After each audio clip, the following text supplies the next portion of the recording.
Good evening, everyone. It's me, Aridos, just call me Rashid.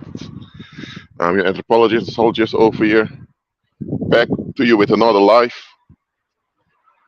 And again, as always, I'm asking you, can you hear me clearly? Let me know, please. For those that are here, please answer me. Let me know if you can hear me clearly. I'm about to move away from the road very soon, so you won't hear the noise from the cars passing by.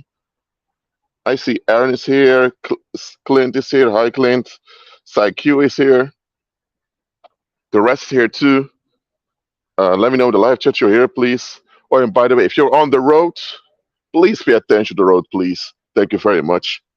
All right. Okay. I'm going to start with a parable, a story to introduce a topic. Okay. Let's say you have Martina, a woman. She's 23 years old, and she just finished her bachelor's. She's now doing her master's, and she has to do an internship. Okay. She's into nursing. Oh, no, and I believe a nurse called inceptorship or whatever it. She, Martina, finished her nursing bachelor's. Now she's doing her master's in nursing, and she needs to do an inceptorship. I believe it's called inceptorship in the medical fields. And she found one in, um, let's say she found one in Korea. She was able to go abroad. Now she left Australia, go all the way to Korea to her inceptorship. Okay, she could do that. Now her host family where she stayed, because she managed to stay at the host family instead of having to pay for a full apartment. She arranged to stay at the host family. So this woman arrived at the host family in Korea. They greeted her. She learned some Korean over time. She began to converse with them in their own language. And guess what? She stayed in that neighborhood, and she noticed that their families were warmer towards one another. And she also realized, okay, these people pay taxes, but a lot of provisions around for them here in this country. Now, Martina grew up in a town in Australia where the social affairs were a bit distant. Everyone in the neighborhood didn't know of each other, but didn't actually talk to one another. And also, her parents used to be quite militant towards her, in the sense that they say something, you shut your mouth, you listen. You don't speak when you're spoken to. You don't have permission to almost exist. You see what I mean? And it's when she was in Korea during the inceptorship, she realized, hold on a minute. Why were my parents so hard on me all the time? Then she begins to think, hold on a minute, why do we pay so many taxes there in Australia when you barely get the provisions back? She began to realize, hold on a minute, if these people here even work more hours a week than we in Australia, they pay fewer taxes and they get things back, how come we work less hours in Australia, pay more taxes, we get nothing in return? I mean, why are people in my hometown complaining so often? What happened? This Martina, this nurse, she experienced a paradigm shift. What is a paradigm? A paradigm is a model of thinking. Repeat this in the live chat. A paradigm is a model of thinking. That's all a paradigm is. A model of thinking. I want you to repeat this in the live chat. A paradigm is a model of thinking. All right? So, it's a model of thinking. Now, you may say, oh, shit, okay, so a paradigm is a model of thinking. Now, hold on. That model of thinking is the foundation for all your feelings and emotions. A paradigm is a foundation for all your feelings and emotions. And feelings and emotions are important in connecting to other people and being motivated in life. Absolutely. So, if you have a paradigm that is not beneficial to you, that means you'll be emotionally and also mentally mess up in all your affairs. The paradigm, that means the model of thinking, is the foundation for your emotional intelligence and emotional well-being. So also repeat this in the live chat. The paradigm you have is the foundation for your emotional intelligence. Write it down in the live chat. The paradigm you have is the foundation for your emotional intelligence. Write down in the live chat too. It's also important to understand.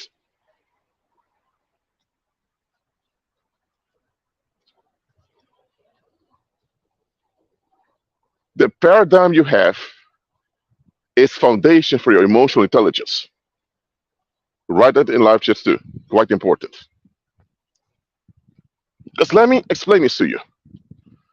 In this example, this nurse, Martina, the paradigm she had was mom, dad, the government, the school teacher, there are authority figures. They can make life hard on me. So when they're upset, I did something wrong. They have might, so they are right. So her paradigm was might means right. Might equals right. If someone is able to use might over you, means they're right. That is the paradigm she grew up with. Okay? So her mom and her dad never apologized when they were wrong. Her relatives got away, just treating her however they wanted. At school, she never dared to question the teacher or whatever. So she grew up with the paradigm might equals right. Okay? So anytime anyone had some leverage over her, she assumed they were correct what they were doing to her.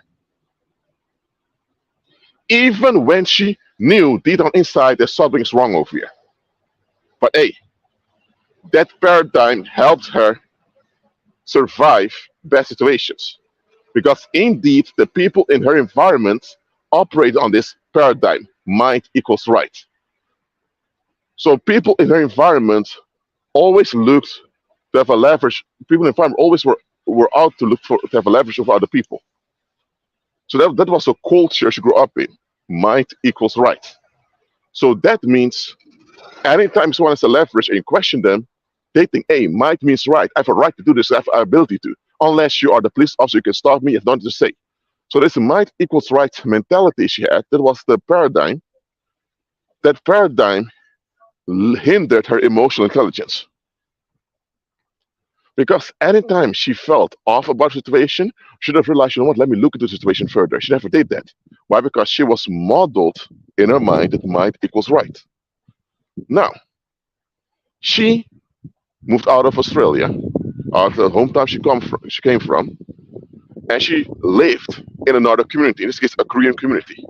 There, the paradigm was, we are one big family. We're here for one another. There was a totally other paradigm. The whole idea of might didn't even cross people's minds.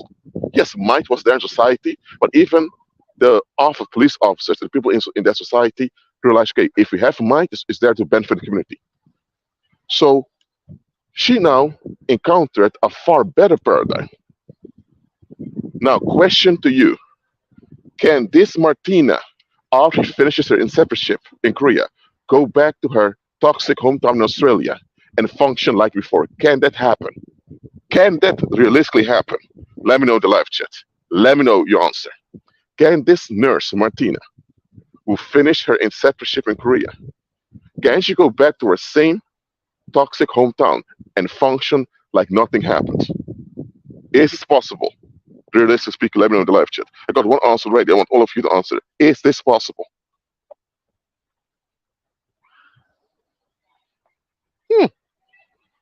Wow, I'm getting some good answers over here. No, it's not possible. Why? She grew up in a toxic environment that harmed her mentally and physically because she experienced a lot of stress while growing up.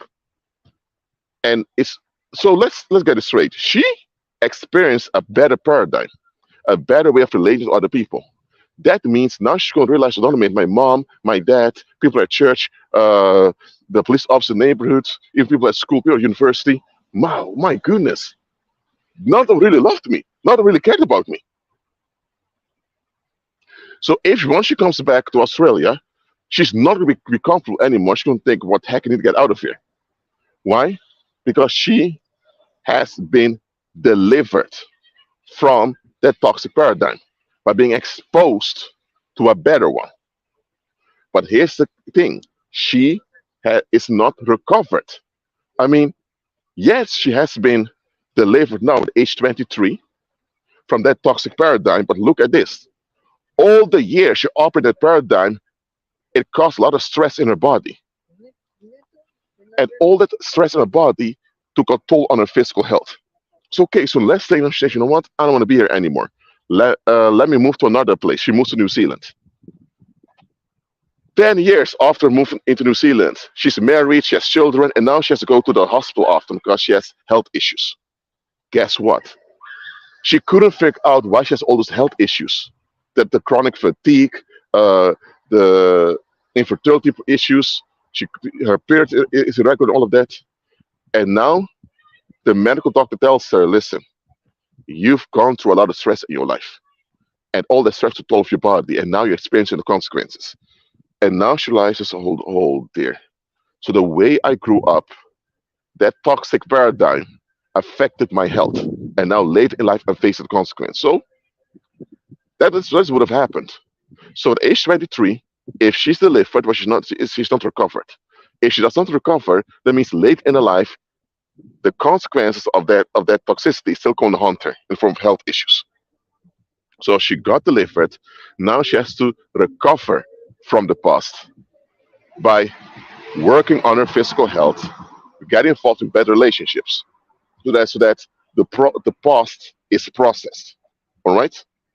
If the past is not processed, the past is going to haunt her. You can be delivered from evil and still be haunted by evil. What do you say, Rashid? Come on. Okay, let me repeat it to you. And I want you to repeat it in the live chat because something is a notion you need to remember. You can be delivered from evil and still haunted by the same evil. Repeat this in the live chat. I want you all to repeat it. You can be delivered from evil and still haunted by the same evil. That can happen. Mhm. I think you all heard me. Let me repeat this. You can be delivered from evil and still haunted by the same evil.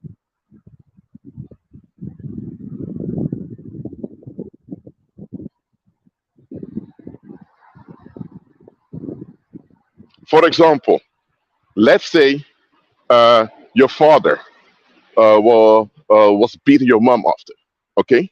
And you grew up with it. And you say, I will never treat my wife later that way. And guess what? You never lay your hands in a negative way on a woman, ever. So you think, I'm not like my father, I'm not going to hit any woman. Okay. So you are delivered from that wife beating paradigm of your father. You were exposed to it as a child growing up and think, hey, I'm not going to do this. But here's the problem. You've not been recovered from the trauma of seeing your dad being violent. So now you don't become violent towards a woman, but now you end up doing the opposite. You end up being too lenient towards women. Now, if all these women taking advantage of you over and over again, and some of these women even lay hands on you. So now you're age 40, you're going through a divorce, your wife cheated on you, you're in a court case now, fight for custody of your children, and you ask, how did I end up like this? I always want to have a healthy family later on. I did all I could. Okay, you did all you could to have a better outcome than your father did. That's noble on your part. You did nothing wrong. But here's the issue. You have been damaged by being exposed to your father's violence. And you had no idea how damaged you were. Now, were you evil? Were you a narcissist? Were you out there to damage other people too and all that? No, absolutely not. You're a good guy. You decided my dad is toxic. I don't want to repeat this cycle. I want to act different. But here's the issue. You didn't realize that being exposed to that bad situation damaged you. And you never recovered from that damage. You were delivered from the damage, but didn't recover from the damage. And because you didn't recover from the damage still has an effect on you.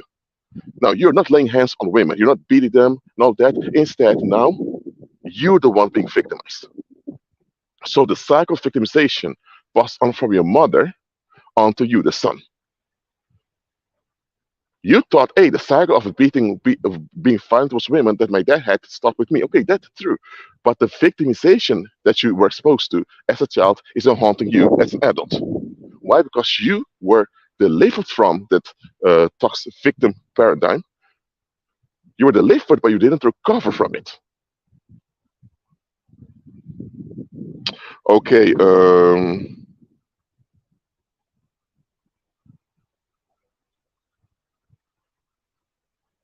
that's what I'm going to say the demonic things like that in my life chat. Absolutely not. Listen, whoever that was, listen. Don't come to this channel and say the Bible says life is full of trouble and all of that. No, no. You gave Bible verse and give a context. Okay? I'm not going to let comments like that to appear down here. Absolutely not. So honest. So okay.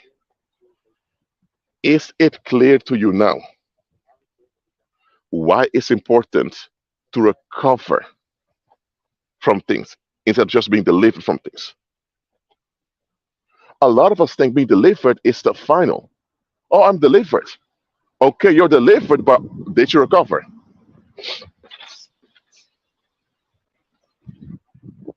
If you did not recover, that means the effect of that bad situation will still haunt you. Simple as that.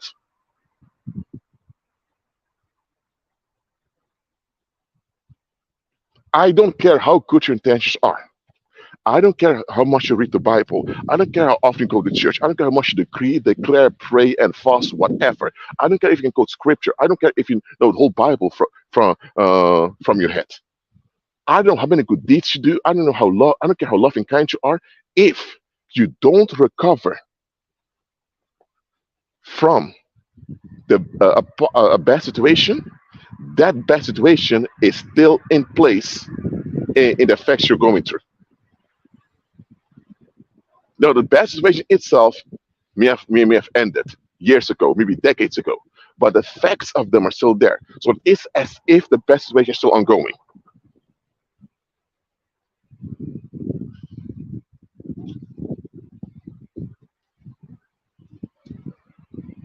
No, it's not a matter of willpower on average, show. You got it completely wrong. I don't care how much you want something, you have to actually recover. You can want to be better than your parents, but if you're still damaged by how your parents handled you, no matter how much you want some better, you will not end up better. Simple as that. You have to look at yourself and like, you know what? I've been damaged by this.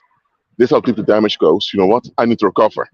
Holy Spirit, what to do? And you have to go through the steps to recover from what happened to you.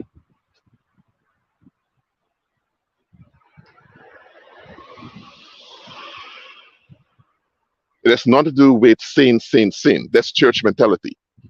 Church keeps talking about sin, sin, sin all the time. Never talk about deliverance nor recovery. Okay?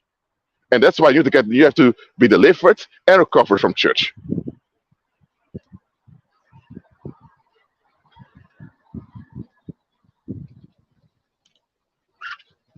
People say it's willpower. You need to want it. I don't care how much you want better. You have to become better by undoing the damage that happened to you. That's just how it goes. And this is why so many believers never break through in life.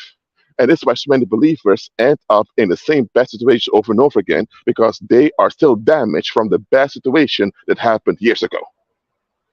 And nobody told them, listen, you've been damaged. You have to be recovered. You have to recover.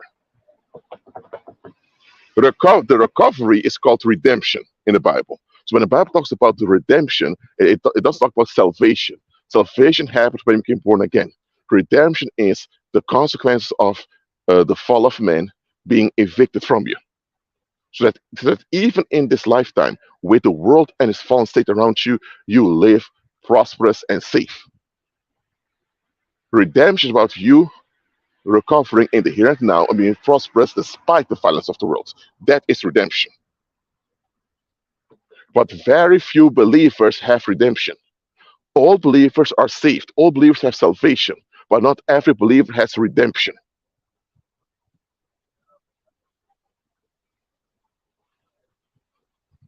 This is why there are believers will keep struggling, and there are pagans who succeed on the short term in life. Why? Because pagans understand, okay, I've been damaged, the people around me are damaged. I need to want to be better. If I want to be better, I need to actually become better. I have to go through the process of becoming better. It doesn't matter how much I want something, I have to actually be in a better condition. Look, you could be in a desert. You have the willpower to drink water. Guess what? If there's no water around in the desert, you will die of thirst in the desert. Simple as that. Well, that's how it is with the human beings on a spiritual level, also on a psychological and emotional level. You have to become this better human being. As long as you are the damaged human being, you either will end up exploited by other bad people in the future, also exploited by demons, or you'll end up causing collateral damage to those around you because your dysfunction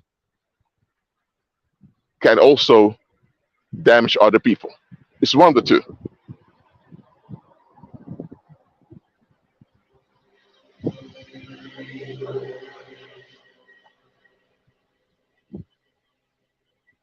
So that's what I mean with the paradigm shift. But now, a paradigm shift it's not doesn't happen in a vacuum. Okay, let's go back to the example of this nurse. This nurse that I called Martina. This Australian nurse Martina, she had a paradigm shift. Let's say now she decides I'm not going to stay here in Australia. Let me go to New Zealand and live over there. Okay, age 25, she arrives in New Zealand. She meets her future husband. She lives there. At some point, the people in her local community in New Zealand are going to ask, how come she left Australia to come all the way here? Why couldn't she find a husband in Australia? Australia is far bigger than New Zealand. Australia has more opportunities for a career than over here. How come she left Australia coming all the way here? So people are going to ask why. And guess what? Will her residency in, in New Zealand now benefit the reputation of the country she left behind? Let me know the live chat. Let me know.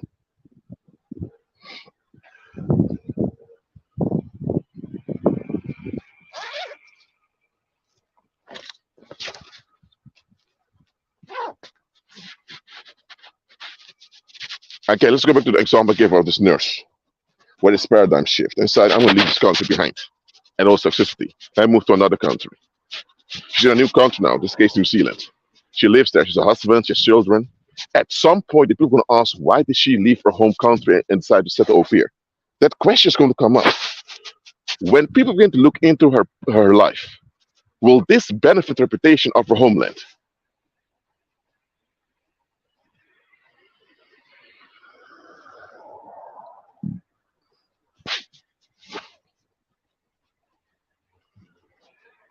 No, because people are going to find out there is no objective reason why she didn't settle in her own homeland, which is far bigger than this country, with more opportunities in here, unless there's something she's running away from, or there's something haunting her. So the people are going to look into, what's going on with Australia over there? What's going on with that country over there? Then people are going to think, something's off about the country. If this country was completely safe, she would have stayed there.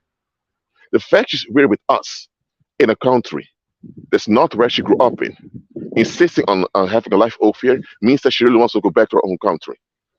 But the country is not at war. The country is not in a civil war either. What goes on? People realize very quickly something's off. So her paradigm shift led to her moving away from the bad situation. And guess what? The people that are part of the bad situation and those that enable the bad situation, it all looks bad on them. Okay? Okay, let's go further. Let's say now this Martina is in New Zealand with her husband, and husband breaks through financially. Her husband becomes a millionaire down there.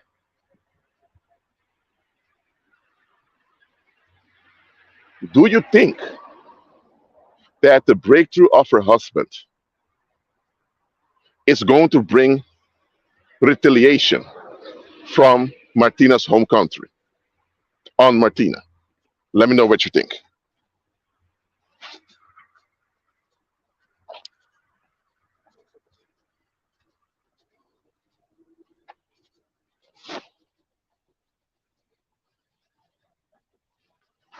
Let's say Martina now, her husband breaks through, becomes a millionaire in New Zealand.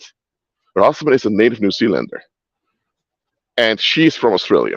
Again, she left Australia because of the toxicity she experienced there. Do you think her homeland is going to be happy with her breaking through with this New Zealand guy? No. There will be retaliation coming from her homeland. Why? Because she should have been settled in Australia, her home continent, home country, and marry a guy from there and break through the guy from there. In that case, all the revenue would go to Australia. Now, she's in New Zealand, married to a guy over there, and guess what? She's now contributing to this other guy's income and to the revenue of New Zealand. So now the Australians could feel like they're missing out, and they are. But why are they missing out? Because she didn't feel safe staying in that country because of the toxic culture. So now everyone has to think, you know what? One of our own prefer to be somewhere else than with us. So let's look at ourselves. Do you think those worldlings in Australia want to look at themselves? No, they will not. Absolutely not. So instead of admitting, okay, this Aussie girl decided to move somewhere else because there's toxicity in this country, you know what? Let's learn from this and deal with our own toxicity. If they would have done that, nothing would have backfired on them. But the fact now they won't admit the toxicity of their own nation means now that they have to either hide or erase from history this Martina, or if they can't hide her nor erase from history, they would have to find a way to um, destroy her reputation or to put some type of smear campaign on her just to make themselves look better. Simple as that. And on average, Joe, I realize that often you come with conclusions that are way too short sighted. Okay? Look at the bigger picture, please.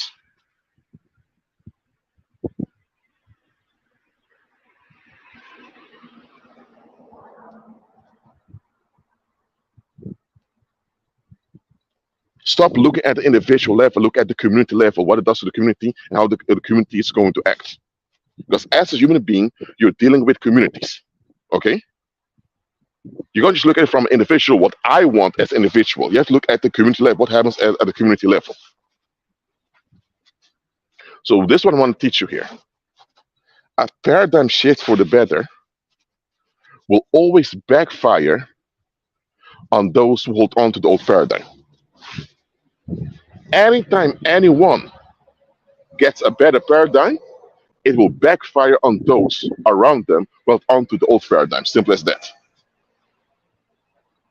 Because now, because this individual is delivered now from this paradigm, the cycle of relief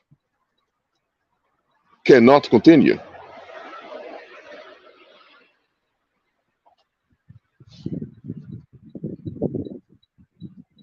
The cycle of relief is how society operates.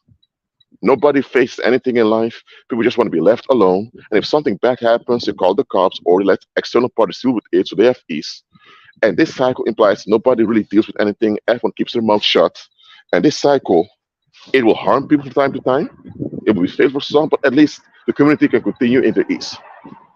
The moment you have a paradigm shift for the better, you step away from the cycle. You stepping away means the cycle will crash.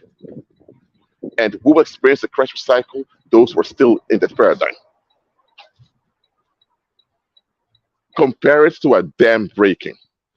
Now, there's a dam that broke in Ukraine recently, and it caused a lot of damage over there. So let's pray for those people over there, both on the Russian control area and the Ukrainian control area. But understand this, when a dam breaks, why do people build a dam to begin with? Because you want to hold the current of the water. When you build a dam, you keep a flow of water behind. As a result, the area behind the dam floods over, and the area in front of the dam becomes dry. So you can't prevent the water from streaming completely. You have to let the water flow. Because if you don't let the water flow, it will flow over the dam anyway. So a dam is built to regulate the flow of a river. Okay? If you build a dam, and as a result, you have this big reservoir of water over there. If that dam breaks, that whole reservoir will flood the whole area that's been dry for years. And you're going to have big damage. Now, see it like this. When you have a paradigm shift for the better, what happens is that it's like a dam is breaking. That means all the unrest in the community that's been contained from the public's view is now coming to the light, so becoming obvious to everyone. And because the public is exposed to the unrest amongst them, naturally, many of them don't want to face it. So they're going to start resisting the exposure. Them resisting is going to create more unrest. And before you know it, you're going to have a flood of conflict, domestic violence, and also political violence in the community. That's how it goes. That's why Jesus said, I did not come to bring peace, but a sword. What sword was Jesus talking about? Jesus is not supporting war over here. What Jesus was saying is, look, when I arrive somewhere and I enforce justice, not everyone will want to comply with justice. There are going to be people who are going to hold on to the injustice because they just want to escape.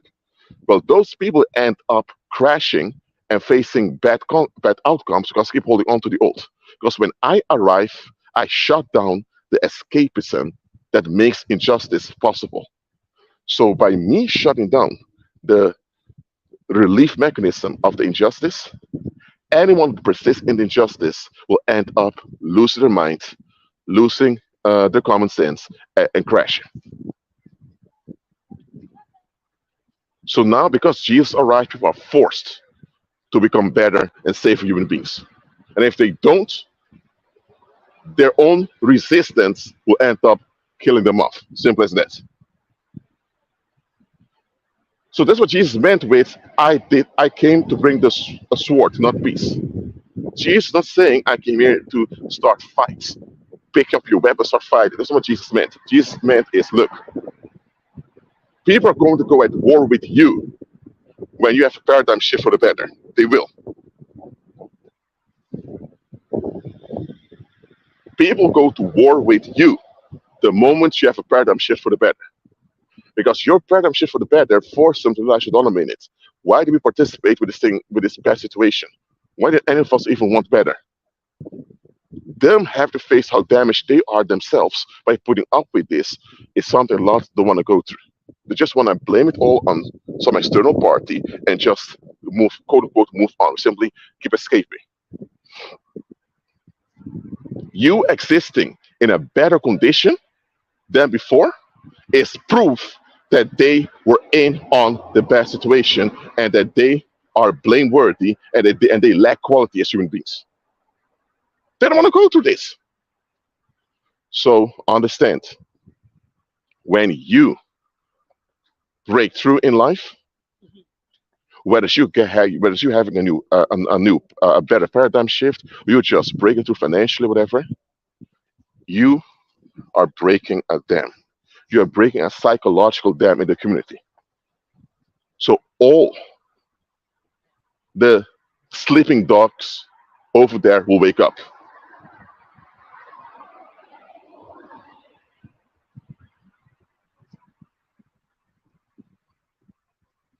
Listen, all demons work to keep people in toxic cycles. Okay? It depends what type of cycle it is that you have figured out with spiritual behind it. In any case, listen, you breaking through, whether it's you improving in your paradigm, or you just break through financially or whatever, or you just being in a better outcome, it will wake up sleeping dogs. What is a sleeping dog? Sleeping dog is a metaphor for dormant conflict. It can be, for example, that the healthcare in your own country is crap. It can be, for example, the healthcare in your country is crap. But then you realize, hold on a minute, we pay 200 euros a month for our healthcare here in this country. Across the board, they only pay 30 euros for like each half year. So they pay like maybe 80 euros a year just for the healthcare. We pay over 2,400 euros a year for healthcare. Yet we barely get quality healthcare over here and pay over 2,400 euros a year. And those people down there pay like 80 euros a year. You're going to think, hold on a minute. How come we pay 2,400 euros for healthcare over here and we barely get quality healthcare, and people down there across the border only pay 80 euros and they have far better quality than we have? Now, as long as you're unaware of the quality of the healthcare across the border, you'll put up with pay 2,400 a year.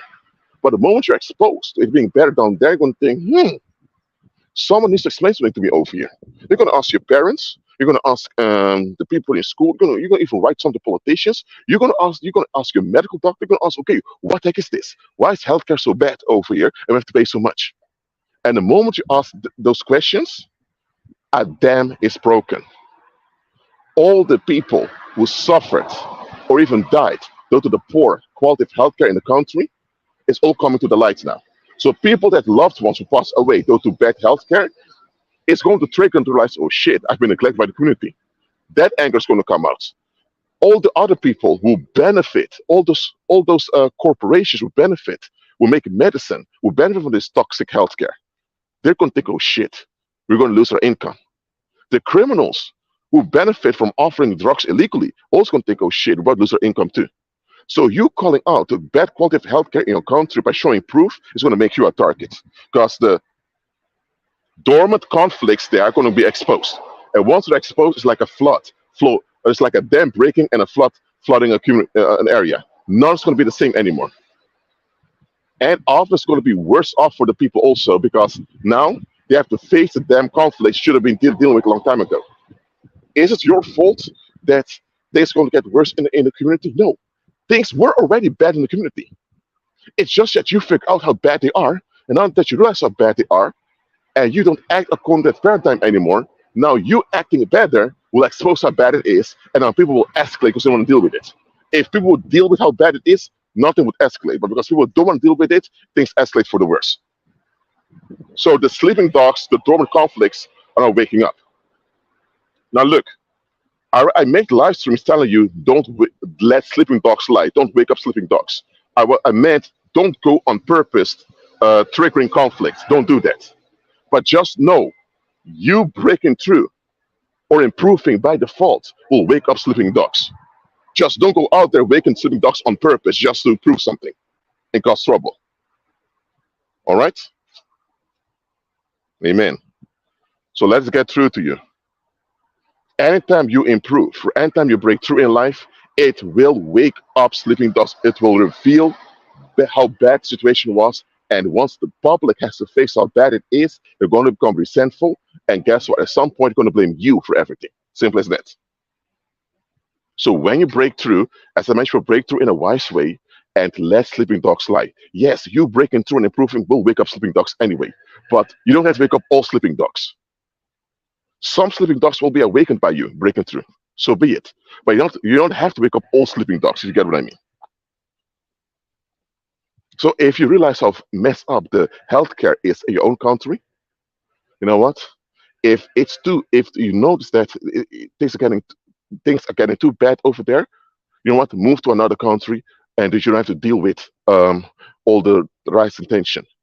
Don't start a blog and keep expose how bad healthcare is if the people don't want to deal with it. If people want to face the fact, okay, we need to improve our healthcare, fine, then make your blog or your vlog and talk about it. But if you notice nobody wants to face how bad healthcare is, then don't make your blog nor vlog and exposing it, because you'll only be triggering more conflict and people are going to blame you for it. And it's going to be collateral damage. Okay? Unless unless God tells you to do it. It's God's mission for you. Then you do it. But if it's not God's mission, don't wake up the sleeping dogs. Doing God's will sometimes implies waking up sleeping dogs. But don't wake up those sleeping dogs unless God empowers you to deal with those dogs if they're awakened. If God appoints you to wake up sleeping dogs, that means to expose bad things and to force people to for better, God will empower you with power and an ability to deal with the rising conflicts. But if God did not appoint you to deal with sleeping dogs, don't wake them up. Simple as that.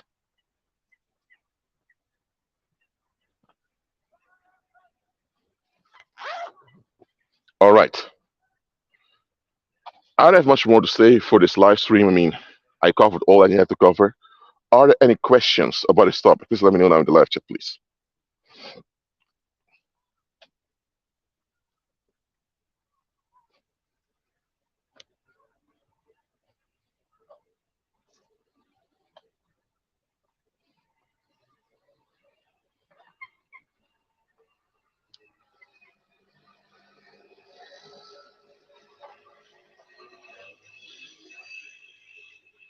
Are there any questions about this topic? Please let me know. Oh, this is good.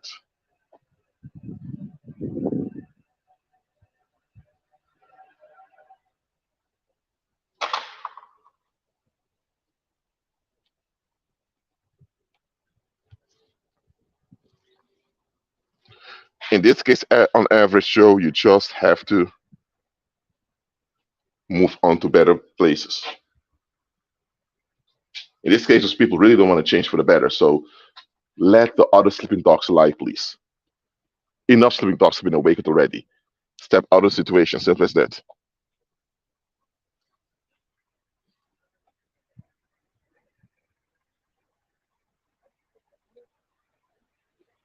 Everyone, keep dying in prayer, please. Thank you very much. Keep dying in prayer. Okay.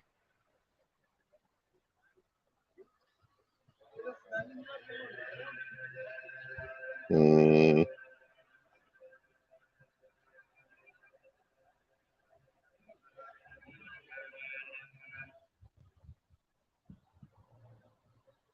all right. Someone escaped Babylon. I'm glad you escaped Babylon. Justice be. Okay. Okay. I didn't get any other questions. Well, thank you all for being here. Keep agreeing with Christ. Apply what I'm teaching you. I'll see you next live stream. God is good all the time. Shalom.